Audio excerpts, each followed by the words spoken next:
ভেঙে পড়ল কাটিগড়া বদরপুর সংযোগী সেতুর রেলিং।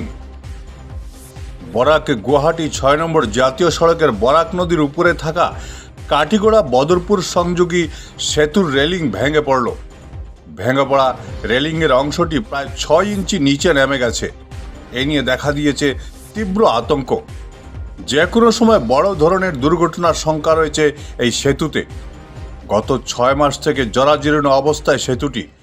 এই সেতু দিয়ে ২০ টনের অধিক ওজনের সামগ্রী বোঝাই লরি পারাপারে নিষেধাজ্ঞা থাকলেও একাংশ হোমগার্ডের উদাসীনতায় ৫০-৬০ টন সামগ্রী বোঝাই লরি পারাপার হচ্ছে সেতু দিয়ে। এ নিয়ে এলাকায় দেখা দিয়েছে তীব্র ক্ষোভ। কেন কিছু জাম লাগে, যে জামন লাগে মানুষের অ্যাম্বুলেন্স থেকে লইয়া মানুষ যাতায়াত বহুত ধরনের সমস্যা হয়। কারণ মানুষ কোনো এমার্জেন্সি অফিসও যাইতো, আজকে খালাই থেকে কোনো সময় বদরপুর যাইতো, বদরপুর থেকে কোনো সময় শিলচর যাইতো। এইরকম অবস্থায় কোনো সময় ২ ঘন্টা ৩ ঘন্টা জাম থাকে।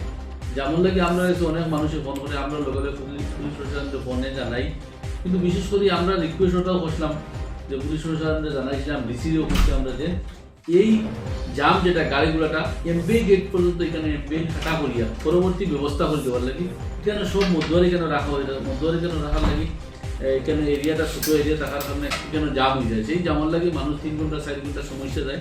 এই সমস্যা লাগে বহুত অফিসে টাইম মেনটেন করতে পারে না, বহুত ছাত্ররা এক্সামের লাগে টাইম মেনটেন করে বসতে পারে না। এই তখন বহুত সমস্যা থাকে। এর মধ্যে বহুত ধরনের কেন দুর্নীতি চলে, ইমিডিয়েট বন্ধ করার লাগি আমরা ডিসি এবং এসপি লোকেও আমরা বিশেষ করে বলছি। কারণ এখানে যেভাবে আমরা দেখছি বিভিন্ন ক্ষেত্রে বিভিন্ন দলাল চক্র আছে, এই দলাল চক্রটা কার কন্ট্রোলে চলে এটা ইমিডিয়েট সরকারটাই তদন্ত করা লাগে। কারণ এখানে এই পরিবেশটা খারাপ হইব। কারণ যে কোনো জায়গায় দেখবার যদি এই ধরনের দুর্নীতি হয়, এই এরিয়ার পরিবেশটা খারাপ হয়ে যায়। সেই কারণে আমরা সরকারের কাছে দাবি জানছি আর এই ডিজিএমের অবশ্যই এটা ইমিডিয়েট ব্যবস্থা করে দেওয়ার লাগে, মানে মানুষের বিভিন্ন ধরনের সমস্যা থাকবো।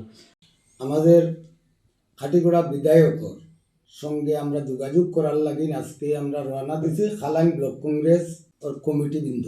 আমরা আর কোনো ব্যবস্থা নাই। আমরা ২ ঘন্টা দাঁড়াইয়ার পরে খাটিগড়া চৌরঙ্গিতে আমরা গাড়ি রাখিয়া আমরা ফাওয়ে হেঁটে আমরা আইসি বদরপুর ঘাটও। ওখান তো একটা অটো নিয়ে আমরা বিধায়কর বাড়িতে পড়ছি। দেখা গেছে ২ ঘন্টা ওখানে লেট, আর বিধায়ক অন্যখানে যাওয়ারও তার প্রোগ্রাম আছে, আমরা দেরিও হয়, তার অন্য একটা প্রোগ্রামেও মাইল খায়।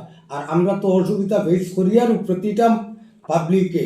দিনের বেলায় দেখা যায় ওভারলোড গাড়ি যেগুলা এগুলা রাস্তার কিনারও আটটাই লই যায়, রাত্রে ১২টার পরে দেখা যায় সব গাড়ি যায়, ব্রিজটা ভালো হয়ে যায়। তো আমরা ওটাও প্রশ্ন ভাবে এই সিন্ডিকেটের মাধ্যমে রাত্রের বেলায় ব্রিজটা ভালো আর দিনের বেলায় এটা হয়ে যায় খারাপ। আর আমরা দিনও মানুষ চলাচল করে, দিনের বেলায় যদি গাড়িগুলা যেত কি কেন ট্রাফিক জ্যাম না হইতো তাহলে পাবলিকে অসুবিধা করলাম না আমি। এখানে দেখা যায় রাত্রে বৃষ্টিটা ভালো হয় আর দিনের বেলা খারাপ থাকে, এতে খুব অসুবিধা ফেস করা খাটিগড়া এবং বরাকর জনসাধারণে। তো আমরা ওটাও হওয়া আপনার মাধ্যমে ওটা সরকারের নলেজে যাওয়া এবং আমার বিধায়কের মাধ্যমে অ্যাসেম্বলির যাতে আমরা এই পরিস্থিতিটা যাতে উঠে। Bureau report, Barak vision.